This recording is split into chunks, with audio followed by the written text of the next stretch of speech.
only original wolf population in the continental United States, and 80% of Minnesotans believe the wolf should be protected. Howling for Wolves is asking Minnesotans to respect our true wildlife manager, the wolf. Their survival is critical to our ecosystems, our communities, and even our economy. As highly intelligent animals with strong social bonds, Minnesota wolves deserve to be protected and admired. Learn more at howlingforwolves.org. Let's live and let howl. Navigating COVID while protecting yourself can be difficult. Fortunately, there's a hotline you can call with any questions. The Department of Indian Work St. Paul partnered with the Minnesota Department of Health to open the Twin Cities American Indian COVID-19 hotline. They provide information on vaccines, booster shots, and testing sites. Right now, booster shots are available to anyone over the age of 18 for those who are eligible. The Twin Cities American Indian COVID-19 hotline can also help with housing, food, medical, and educational support. If you or someone you know has questions about COVID-19, vaccinations, booster shots, or testing, please call 651-304-9986. Again, the number is 651-304-9986. The Twin Cities American Indian COVID-19 hotline is open for calls Monday through Friday from 8 a.m. to 5 p.m. Call the Twin Cities American Indian COVID-19 hotline at 651-304-9986. Hey, Cudahy to all my friends and relatives in four directions. This is Robert Pilot of Native Roots Radio presents I'm Awake. I'm here to ask you for your support. Finding honest Native-centered news is not easy. But with your support, we're able to provide accurate information about Standing Rock, Line 3, treaty violations, and COVID-19 in our Native communities. Please visit Native Roots Radio Network on Patreon and donate if you can. That's Native Roots Radio Network on Patreon. Pinigigi, and thank you for your support. Hey, Ogimaa, I've been hearing a lot about this term, climate justice. What is that? Climate justice is recognizing that the negative impacts of climate change don't affect all people equally. It also means transitioning from a fossil fuel-based economy to a more sustainable future. MN350 is one of the groups that's pushing for this transition to protect our futures. You can even get involved too. That's great, especially since I'm concerned about pipeline projects like Line 3. How can I help MN350? Just find them on Facebook or visit mn350.org. With a look at your AM 950 weather, I'm Patrick Lilia. Clear tonight with a low of 67, then hot sunshine Friday with a high of 92. Cafe Latte is unlike any restaurant you've ever experienced. Grab a tray and pick from their award-winning selections of soups, salads, sandwiches, and mouth-watering desserts. Cafe Latte, Victoria Street and Grand Avenue in St. Paul, or cafelatte.com. Portions of Native Roots Radio may be pre-recorded. It's a good day to be indigenous. Get up, stand up. They are going to become more brutal. Because all the hippies were trying to be Indians anyway. They're going to become more regressive because it's a matter of dollars and their illusionary concepts of power. Hey, Victor. We must live in balance with the earth. And also with recent happenings that wounded me. I am awake. Welcome to Native Roots Radio presents I'm Awake, and I'm your host, Wakanja Hade. Hey, Cudahy to all my friends and relatives in four directions. You are listening to Native Roots Radio presents I'm Awake, and I'm your host, Robert Pilot. We discuss local and national Native news and events, and as you know, Wendy, Native issues are human issues, and human issues are Native issues. This portion of the show is brought to you by Native Roots Trading Post. We will be at the Minnesota State Fair starting Thursday, August 25th through Monday, September 5th, and we're excited to get going there and be there, so everybody come on down and check us out. We're going to be at the West End Market. Yeah, we are definitely. Hey, a lot going on in the news here. Just less than an hour ago, there was a shooting at Mall of America, and I shared out a Twitter of that, and it was by the Nike store. And we just hope all our relatives are okay out there. And I guess there was a shooting at the Mall of America in Bloomington, Minnesota in December. I don't know. Does that sound right, Wendy, Ogimaa? I haven't heard about that, but I'm just surprised, honestly, that it doesn't happen more often. And with the climate of today and what's happening across the United States, I don't understand why they don't have metal detectors in and out of that, going into the Mall of America. I just think that your purses have to be checked and you have to walk through a metal detector. And that's the world that we live in right now, and that's what has to happen to keep people safe. I'm Or we sorry. could just ban assault weapons and have better gun Oh, control yes, laws. That would be good too, I think. But Yeah, since clearly our government is not going to let that happen anytime Right. soon, metal detectors are the next best option. I think if you look at that video I sent out, it looked like he had a pistol, and he was running with a pistol. But no, I agree. Right. It's 100%. scary out there. I mean, when I was in the city, I was in New York City with Robert's daughter, my stepdaughter, who I love very much. And we spent some time in New York together, just the two of us. And we went to 2 Broadway shows. And each show, we had to give them our purse. So they had to look inside it and feel it and make sure. And it went through the metal detector. And we had to walk through a metal detector. And you know what? I felt safe in the theater. That's an important thing to mention too. And but who's responsible for paying for that when it comes to things like schools and other public places? Then that's what the argument comes down to, is who's going to pay for those in our schools.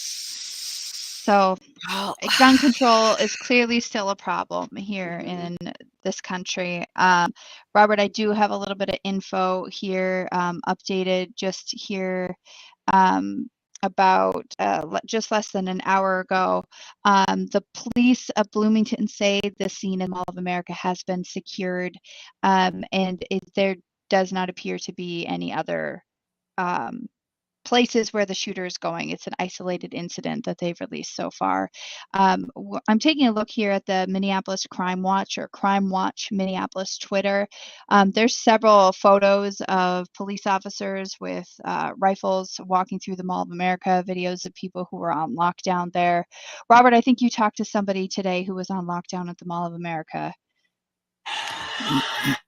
Yes, I did. Kind of watching the video here.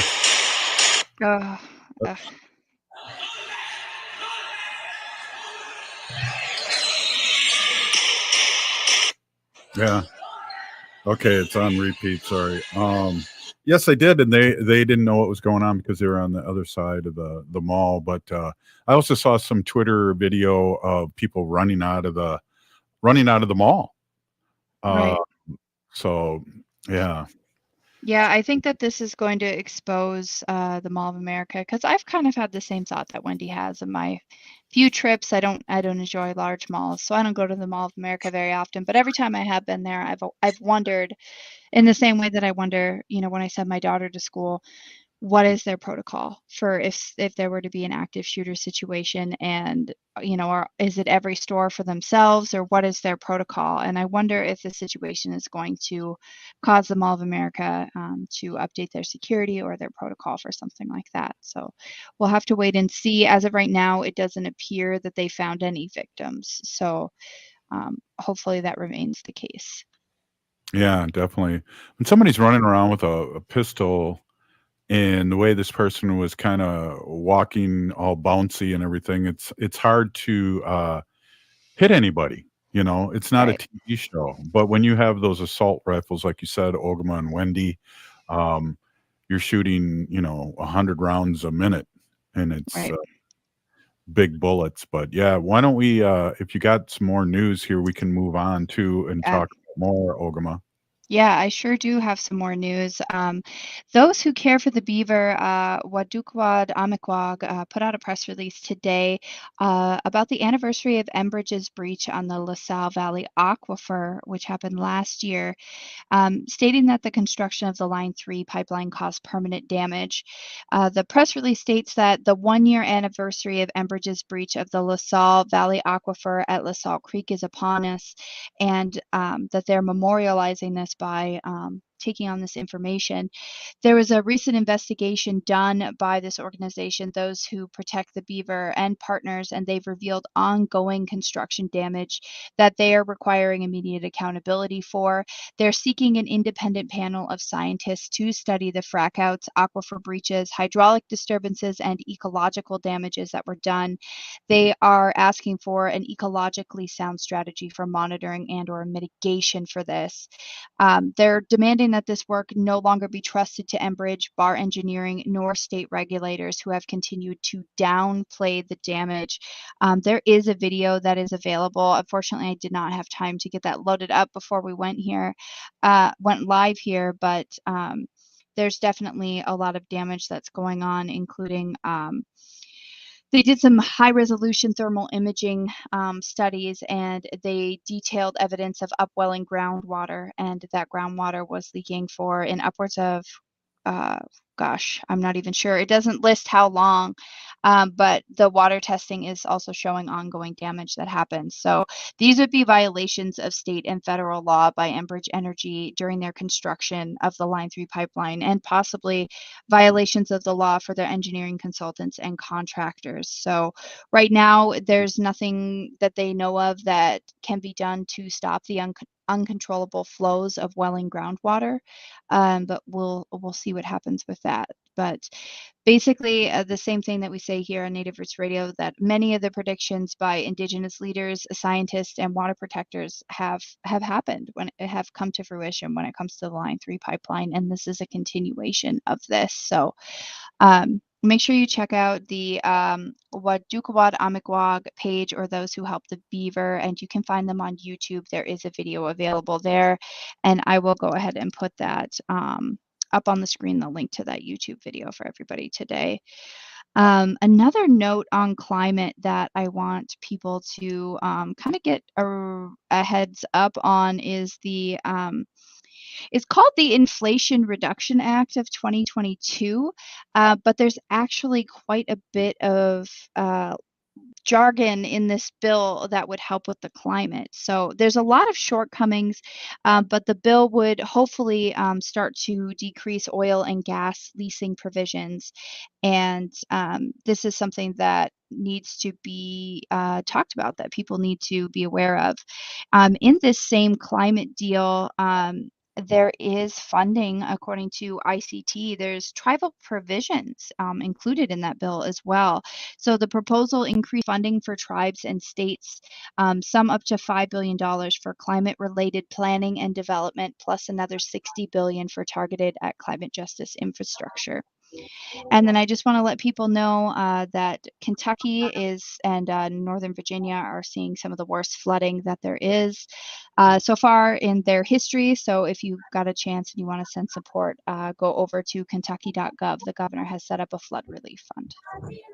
Yeah, not to mention, again, Pinigigi, Ogimaa, not to mention our sacred animals are having a big struggle too down there too. Hey, you're listening to Native Roots Radio presents I'm Awake. Up next, Melissa Olson. We got get to chit chat with Melissa. We'll be right back after this short break. Stay with us. Hey, Wendy, what are we doing for dinner after the show? How about we go to J. Selby's on 169 Victoria Street in St. Paul? They have a delicious plant-based menu that's compassionate and environmentally sustainable. I'm getting their spot-on vegan Big Mac, the dirty secret. You can pick up and they deliver within a 5-mile radius, or you can call them at 651-222-3263 or visit jselbys.com. Well, you sold me, Wen. Let's go order at J. Selby's tonight. I'm hungry. I heard sex trafficking happens a lot in Indian country. What is that? Here are some of the real reasons why sex trafficking happens in Indian country. Unequal gender roles that were forced on us by colonization. Communities don't have enough resources. Silence around domestic and sexual violence. Lack of attention and justice for missing and murdered Indigenous people. There's a lot of behavior that keeps our communities out of balance. These are just a few true reasons why Native communities are targeted by traffickers. When these acts of violence happen in our communities, it opens us all up for exploitation. Sponsored by the Minnesota Indian Women's Sexual Assault Coalition. Hey, Ogimaa, I've been hearing a lot about this term, climate justice. What is that? Climate justice is recognizing that the negative impacts of climate change don't affect all people equally. It also means transitioning from a fossil fuel-based economy to a more sustainable future. MN350 is one of the groups that's pushing for this transition to protect our futures. You can even get involved too. That's great, especially since I'm concerned about pipeline projects like Line 3. How can I help MN350? Just find them on Facebook or visit mn350.org. COVID levels may be falling, but the virus is still around. Stay healthy and up to date on your COVID vaccinations and boosters. Right now, everyone 6 months and older is eligible to get a vaccination, while everyone 5 and up is eligible for their booster shot. Plus, you're eligible for a second booster if you're over 50 or received an initial booster dose at least 4 months ago. Find a vaccination site by calling 651-304-9986 or visit vaccineconnector.mn.gov. This message brought to you by the Native American Community Clinic. You're listening to Native Roots Radio. This is Spirit from Reservation Dogs. Get up and listen.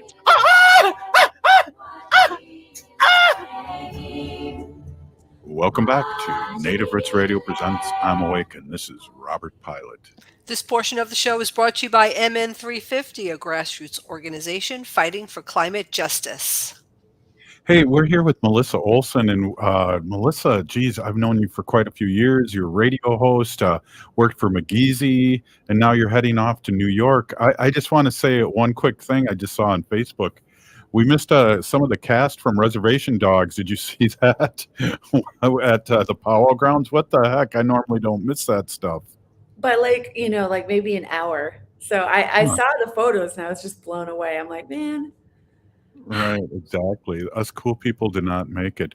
But we I don't know if you heard about the shooting, but there was a shooting at Mall of America today, about an hour ago, and we've been talking about that. It's just another one of those things that like Ogimaa brought up and Wendy brought up. It's just like we need gun control.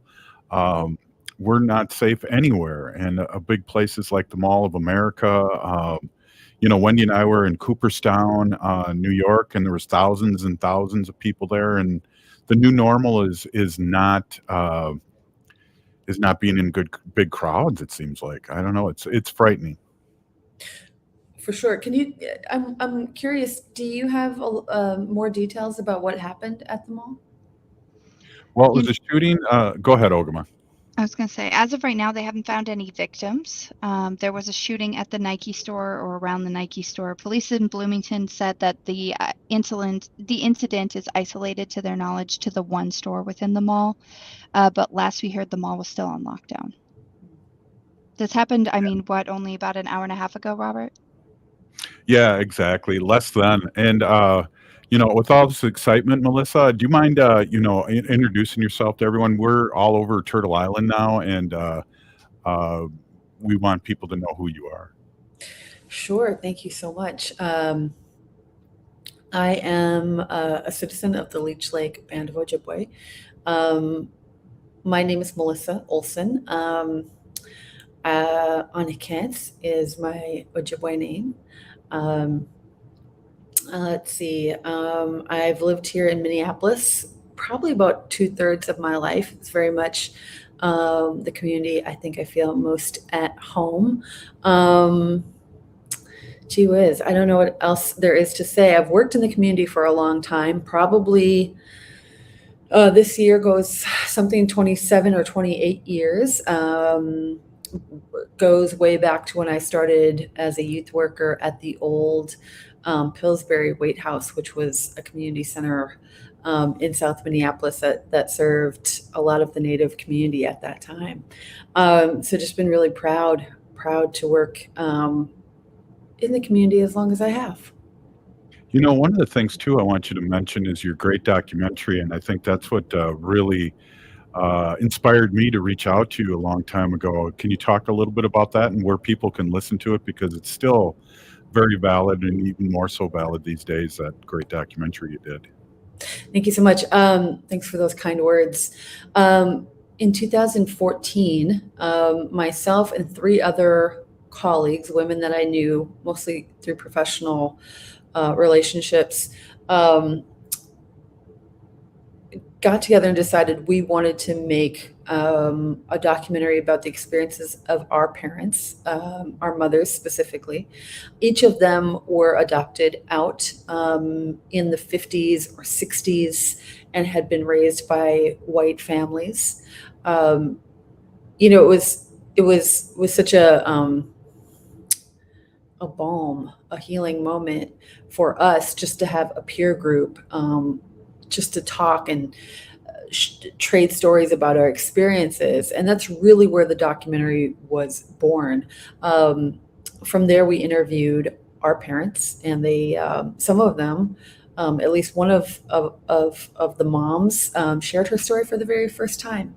So it was a special moment. It was a special project, I think, for each of us in our own ways.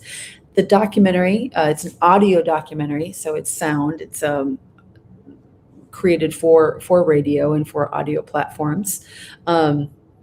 It's called Stolen Childhoods.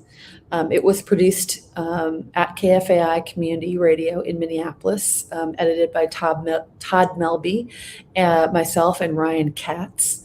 And really, you can listen to it on SoundCloud whenever people can listen to it whenever they want. They can access it there. I think it's even downloadable there. Certainly, I know people have done that. But yeah, Stolen Childhoods. It's 52 minutes long. It was released in 2016, but I think it stayed what we like to call in radio pretty evergreen in terms of its content and hopefully its impact. Yeah, definitely. Definitely one to listen to and really get a sense firsthand of how a lot of adoptees ended up, during the 60s scoop and the 50s, as you said. And one of the things for me is I have a different story of being adopted, but it's very rare. And it's good to hear that perspective, and everything isn't rosy, and especially with our ICWA law being attacked right now. Oh yeah, I mean it's such an interesting moment that we find ourselves in right now. On one hand, the Secretary of the Interior, Deb Haaland, is holding hearings in DC about sort of the truths of boarding school experiences, and that is probably those hearings and that tour around the country is going to be taking place probably over the next year. And so in a real way, there is, for the first time in many years, this widening recognition of the kinds of issues that child removal and child displacement has wrought across Indian country. But then on the other hand, we have this case that the Supreme Court has now agreed to hear called the case is called Brackeen v. Holland, in which sort of those who are opposed to the Indian Child Welfare Act, and of course the Indian Child Welfare Act was meant to sort of undo or at least prevent some of the harm done to Native families by placing Native children with Native families. Now we're seeing those allied against or opposed to ICWA, pushing to have really like some of the broadest provisions of the law ruled unconstitutional. So there is a big fight, and so we see these. I think it is probably a product of how divided our politics are right now. But it sort of gives me whiplash, right? So on one hand, these Deb Haaland is really trying to push the matter into the public and bring awareness and potentially, move towards some kind of truth and reconciliation or something something more reparative. And on the other hand, we see the Indian Child Welfare Act being just attacked outright. So we're in an interesting moment in terms of of where we are as it regards Indigenous children and their safety and their well-being.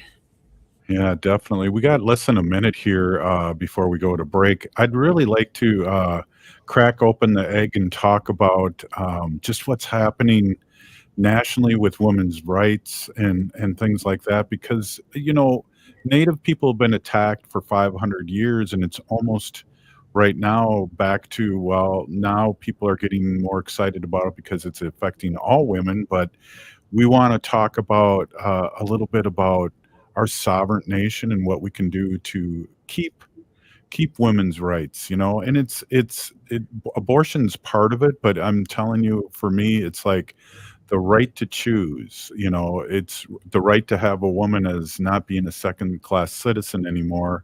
And we're going back on these religious doctrines that supposedly this Constitution is supposed to separate church and state. So why don't we talk a little bit about that when we come back, if you don't mind, Melissa? Yeah, absolutely.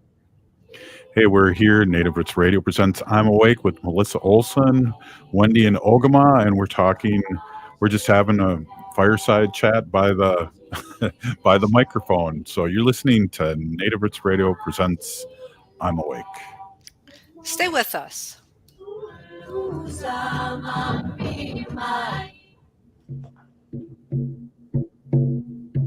When we heal from our traumas, when we face our fears, let go of our addictions, when we relearn our values, when we live our teachings, respecting our elders, cherishing and honoring our children, when we honor and take care of our spirit, there will be no room left for sexual violence.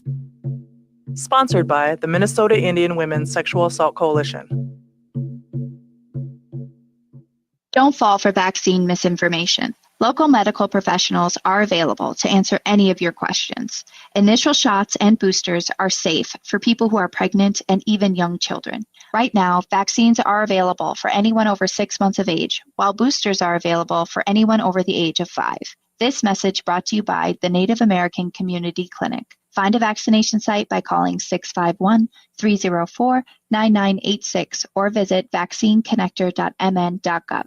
J&S Bean Factory is a Native-owned, community-supported, cozy, artsy coffee shop which offers roasted on-site beans, live music, and baked goods. Relax in the beautiful outside patio. City Pages writes, voted top 10 coffee shops. Tucked into a quiet corner of St. Paul's Highland Park neighborhood, this coffee shop roasts beans on-site from the best coffee-growing countries in the world. Located at 1518 Randolph Avenue, St. Paul. The good stuff. Hey, Minnesota, it's Brad Friedman, host of the Bradcast. We'll expose and make sense of all of our current political nightmares and more every weeknight at 7 on AM 950. Hi, I'm Claire Ferreira, president and owner of Standard Heating and Air Conditioning.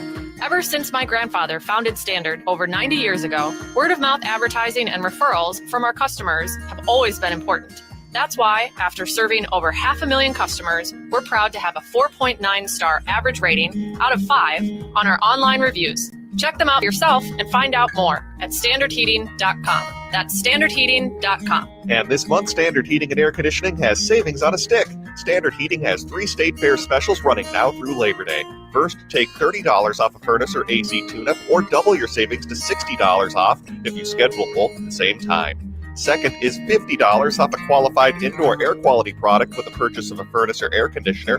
And last is AM 950's favorite, where you can save $950 on a new AC or ductless system.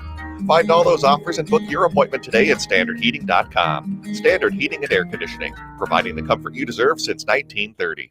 Minnesotans age 65 plus might qualify for Health Partners Minnesota Senior Health Options. The plan includes personal support, coverage for medical, prescription drugs, and dental, plus over 30 extra benefits. Eligibility information is available at healthpartners.com/oneplan. Health Partners is a health plan that contracts with both Medicare and the Minnesota Medical Assistance Medicaid program to provide benefits of both programs to enrollees. Enrollment in Health Partners depends on contract renewal. Hi, I'm Scott Shambot from Shambot Family Dentistry. We're the fear-free, shame-free dental office. If you're having a dental emergency, we'll try and get you in the same day you call because we don't like to see anyone in pain. And we'll help you get through every appointment in the most pain-free way possible. As my daughter Rachel says, if you don't see my dad, please see another dentist. Take care of your teeth because they're the only ones you get. Shamblat Family Dentistry in Hopkins and St. Paul. Find them online at shamblatfamilydentistry.com or call 1-800-FIX-MY-TEETH.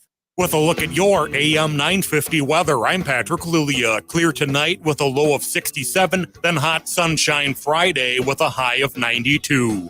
Cafe Latte is unlike any restaurant you've ever experienced. Grab a tray and pick from their award-winning selections of soups, salads, sandwiches, and mouth-watering desserts. Cafe Latte, Victoria Street and Grand Avenue in St. Paul, or cafelatte.com. Hi, I'm Jane Fonda, and you're listening to Native Roots Radio. And we're back to Native Roots Radio presents I'm Awake, and this is Robert Pilot. This portion of the show is brought to you by the Minnesota Indian Women's Sexual Assault Coalition. We're here with Melissa Olson, and Melissa, we got a couple things to talk about. What's happening right now, but also I just want to, we have so many new listeners, and a lot of our listeners are our white supporters out there, and I'm wondering if you could just give a little back history of the 60s scoop and exactly what ICWA is before we move on to what's happening with women's rights right now, if you don't mind.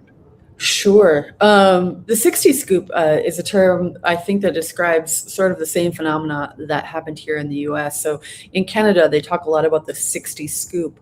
In the U.S., in the late 50s, all throughout the 60s, and through much of the early 70s, Native children were being, the federal government was trying to sort of what they called, quote unquote, stimulate the transracial adoption of Indigenous children. And the way that they did that, Child Welfare League of America got a BIA contract in 1957, a small contract to start.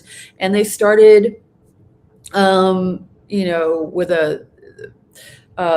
a survey in hand saying that there were 1,000 Native children waiting to be adopted.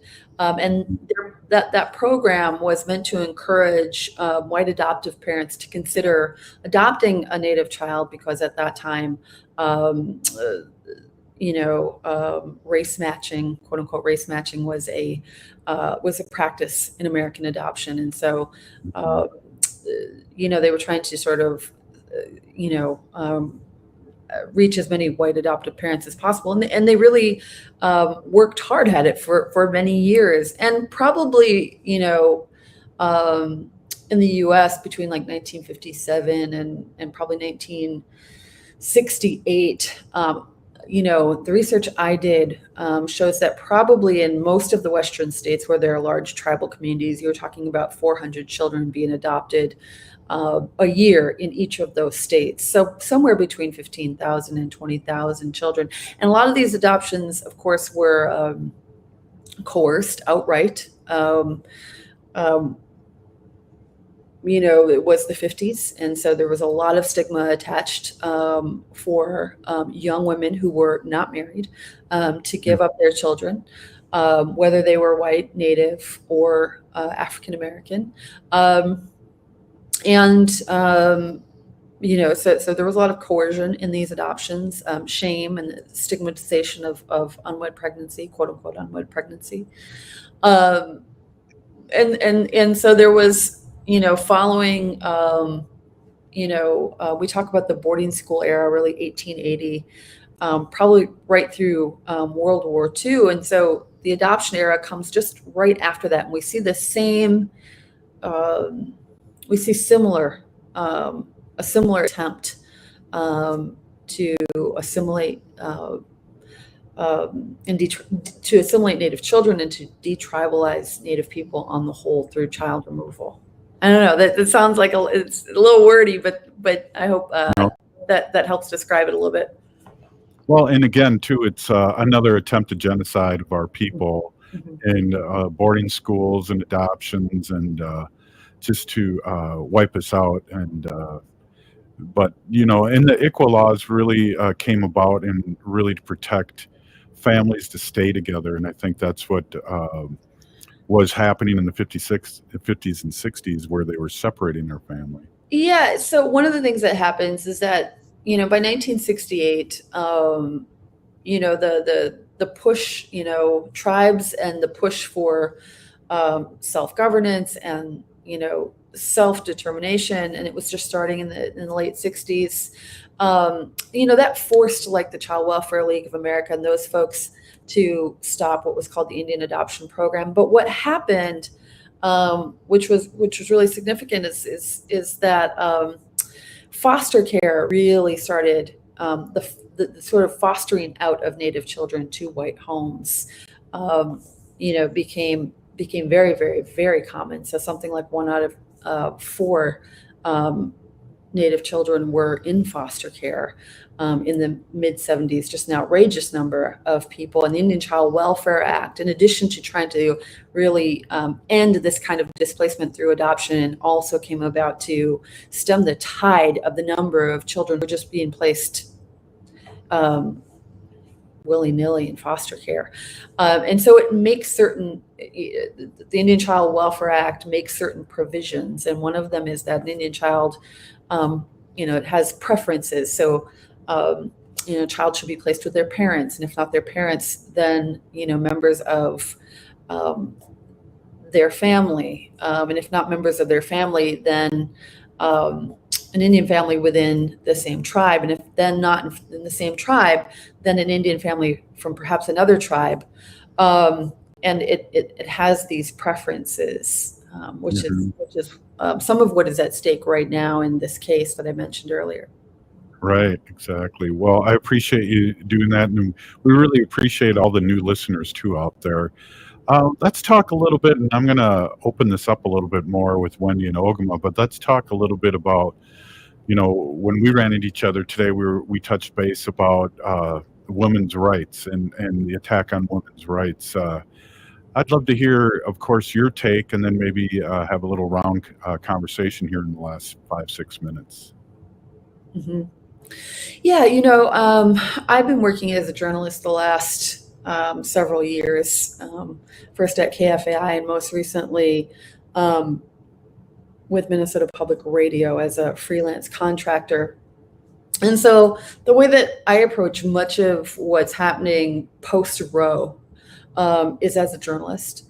And I certainly have, my own sort of personal take on what the overturning of Roe versus Wade means, and my own personal opinion about reproductive rights and so forth. What I really am interested in right now as a journalist is, getting accurate, timely information out about the ways in which the overturning of Roe v. Wade will impact Native people across the U.S. Those, that the impacts are going to be felt differently from community to community, from state to state, and sometimes, unevenly. Right? There's going to be a lot of there's going to be just a whole spectrum of experiences out there when it comes to these issues around both a woman's right to choose and access to abortion. So I'm passionate at this time about making sure that accurate information is reaching people where they live, and so that both for Native people and for non-Native communities who may have misperceptions about any number of issues that are connected to reproductive rights, Native communities, access to abortion, those things. We talked a little bit too about Minnesota is going to be holding on to women's rights as long as possible. But then we have a state like Wisconsin, and many tribes there are offering services and rides to other states, whether it's Illinois or Minnesota. I mean, they're working as a sovereign nation, and hopefully as a sovereign nation, they will not get indicted or convicted of any kind of crime. Absolutely. I think one of the things that many people saw on social media, and I saw some of this myself right away, was this this notion that tribal lands were beyond the reach of some of these state laws that would now, after Roe, do anything from prohibit and abortion to outright criminalize abortion, right? So we saw a lot of people sort of take to Facebook and other social media to say, oh, like, what if reservations were to set up private clinics where abortions were legal? Then, that would, be outside of the ability of states and so forth to regulate. And and I wasn't the only person to see this. I've talked with, lots of folks who saw and heard that same thing. And it, for me, when I was, that day, that Friday, when it was, when that news was coming down, it was really frustrating to see people on social media making claims about, about any of that, as though somehow magically overnight there was going to be abortion access in tribal communities where there isn't access in some of those states where they're located. These tribal communities are located. It was infuriating, quite frankly, to read some of that, even when people knew better, I guess.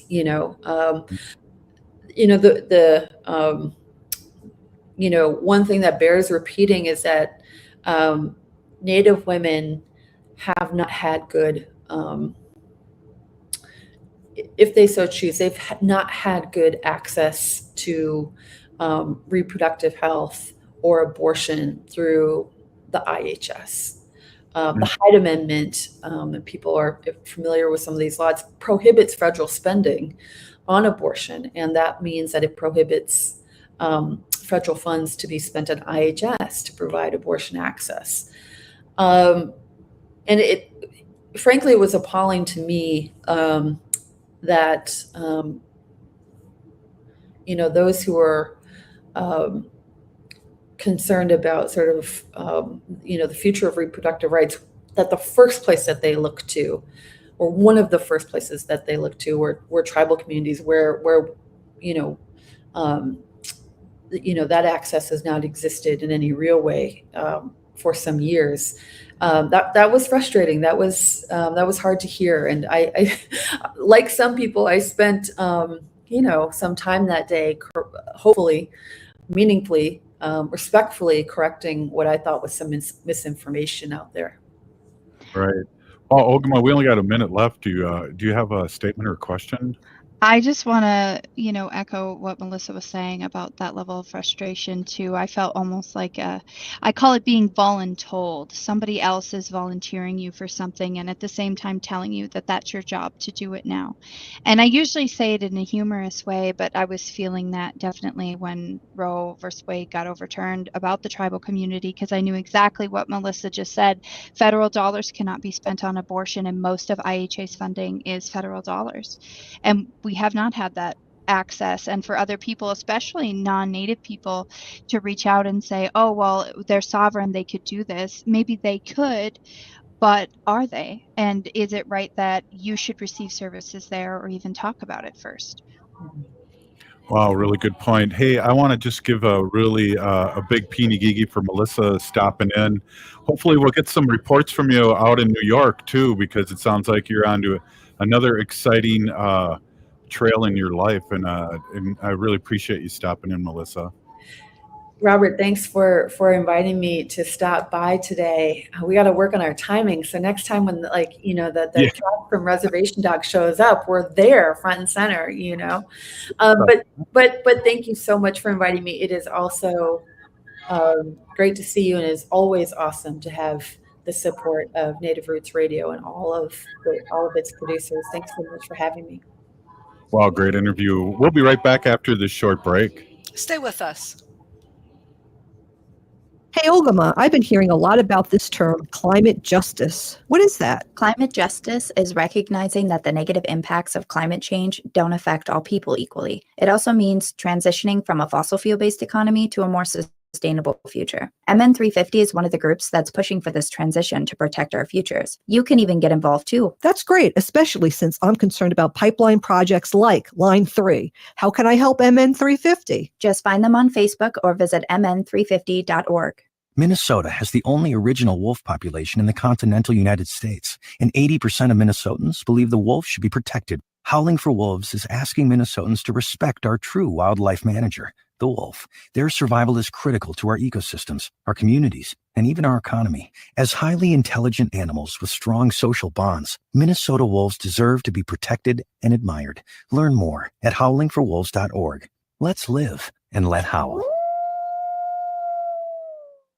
Minnesotans age 65 plus might qualify for Health Partners Minnesota Senior Health Options. The plan includes personal support, coverage for medical, prescription drugs, and dental, plus over 30 extra benefits. Eligibility information is available at healthpartners.com/oneplan. Health Partners is a health plan that contracts with both Medicare and the Minnesota Medical Assistance Medicaid program to provide benefits of both programs to enrollees. Enrollment in Health Partners depends on contract renewal.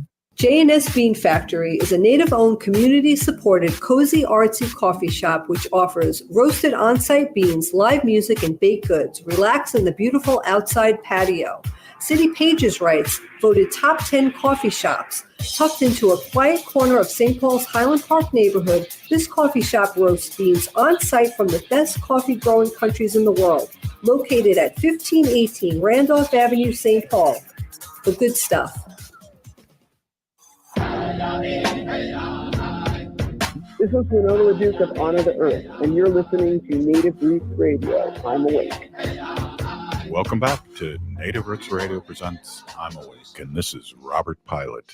This portion of the show is brought to you by Howling for Wolves, protecting wolves for future generations. Howl!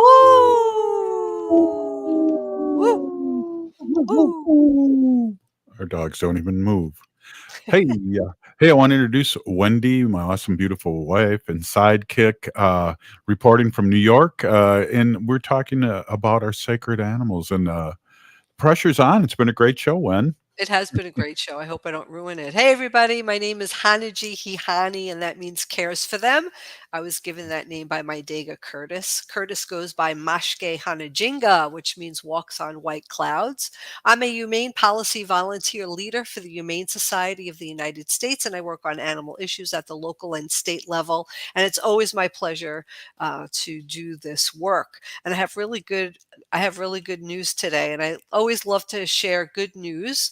I have a friend on Facebook who is also his name is Mark Ayers, and Mark is the Illinois State Director for the Humane Society of the United States. And I'm friends with him on Facebook, and I see all the great work that he and his group there in Illinois are doing. And I just want to give him a great shout out for doing his great work. He's pretty awesome guy. But Robert, remember when we were talking, and Ogimaa too, when we talk about the pet store ordinance. So this is a pet store ordinance, and we have a few here in Minnesota, in St. Paul, Roseville, Carver. There's a couple of other cities in Minnesota that have the pet store ordinance bill. And what this bill does is it prohibits pet stores from selling cats and dogs from that are derived from puppy mills. So we want to cut off that pipeline to the puppy mills. And Illinois had a similar bill passed, which was fantastic. But Yeah. here's what's happening.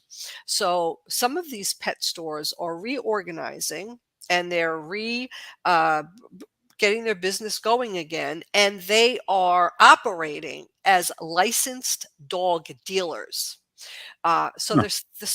they're the same crappy pet stores that are getting the same dogs from these horrible puppy mills. And if anybody doesn't know what a puppy mill is, I know I've talked about it many times. We have so many new listeners. I just want to bring them up to speed. So a puppy mill is a large, or it could be a small facility where dogs and cats are breeded over and over again, and their puppies and kittens are given are sold online.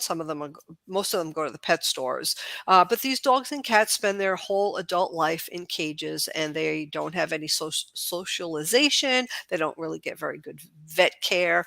Our dog Gracie, who is a puppy mill survivor, spent 7 years of her life in a puppy mill in a cage in an indoor facility where somebody came by once a week and filled up her automatic water and food dish. And that was the socialization that she got. So we want to end those puppy mills. And what happened is that thanks to the work of Governor J.B. Pritzker and the Illinois Department of Agriculture, puppy mill peddlers operating, as I said, as dog dealers have been sent notices of relocation. And this is really huge. This is a lot of work. And they have a press release that's dated August 4th, 2022. And it is a press release of the relocation to these dog dealers operating in violation of the Animal Welfare Act. And this is Springfield, Illinois Department of Agriculture has provided petitions of license revocation to 3 businesses alleging that we're operating as pet shops in Illinois without pet shop operations. And these are 3 places here, and the name of them is Fur Babies, and with locations in Rockford, Aurora, and in Lombard. So these places have been notified that they're no longer allowed to do this and that they need to move along. So thank you very much, Mark Ayers, again, for your wonderful work with this important, Yeah. pet store ordinance that we have to keep working on. And once we have the ordinances in place, they have to be, the pet stores have to be looked at. There's people who have to go and inspect them to make sure that they're not breaking this law.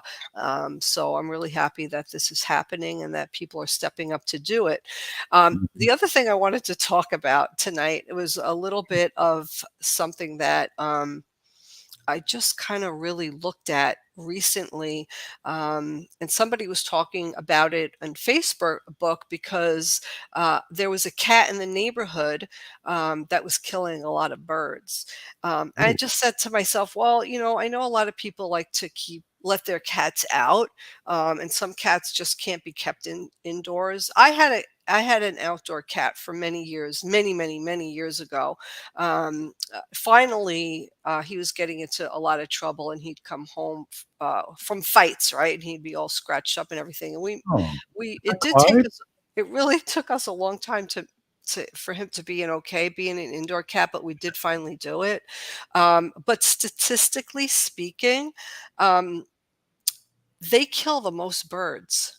So an outdoor cats, I have this statistics right here. So windows where birds fly into windows, that's the number Right. one killer of birds. The second one is cats, outdoor cats. So it's really unbelievable. And I have the numbers here. So how many birds do cats kill every year? Just in the United States, outdoor cats kill roughly 2.4 billion birds a year. This is the result of tens of millions of outdoor cats. Yeah, so isn't that unbelievable? That was a really unbelievable. I didn't really realize that cats kill that many birds, but they do. 2.4 billion birds every year. We're losing a lot of our bird species, so there are some like the Audubon Society and other animal advocates who are interested in birds are really worried about this statistic because Yeah. cats really do it. I know like some people are like, well, I have a bell on their collar and the bell kind of helps the birds, and it might. In the US, outdoor it kills. Domestic cats are one of the world's worst non-native invasives. Invasive species. That's Oh what my they're gosh. calling it. Isn't that crazy? I read something similar to what you're talking about, Wendy, and I don't know if you guys remember Silent Spring by Rachel Carson, but that's kind of what it reminded me of. Like all the songbirds are being killed by these cats. It's not DDT this time, it's your neighborhood cats. So you need to keep your cats inside if you're going to be Right. having a cat. We have 3 cats and none of them go outside except for a couple of times where they've snuck out and we didn't want them out. But we don't let our cats out. And for that reason, especially that they kill wildlife, it's not just birds, it's bunnies, it's other things that are in your neighborhood that also deserve to live. And Absolutely. cats are one of the few animals that will also kill for pleasure, like human beings as well. So they don't have to kill the bird just to eat it. Sometimes they kill the bird just because they want to play. So Right, that's and also these something to birds are consider not. I too. mean, these cats are just not in the United States. I think elsewhere in the world it's even worse, where people like Mhm. keep their animals out. But outdoor cats contribute to 33 extinctions globally. Wow. So if you have a kitty who likes to go out, try to wrangle them up. Oops, I just dropped my phone. And it's hard. They're going to cry. They're going to want to go out, but it works. I've done it, and you could have your kitty be an indoor cat, so it doesn't have to kill so many birds. I know I'm gonna get some hate mail, but I'm ready for it. All right, I'll get the address out there. Hey, from Chief Plenty Coops, the ground on which we stand on is sacred ground. It is the blood of our ancestors and birds. We'll be right back tomorrow. We're still here. We are the 7th generation. Free Leonard Peltier. It's an absolute must for any true foodie. Vinaigrette at 50th and Xerxes in South Minneapolis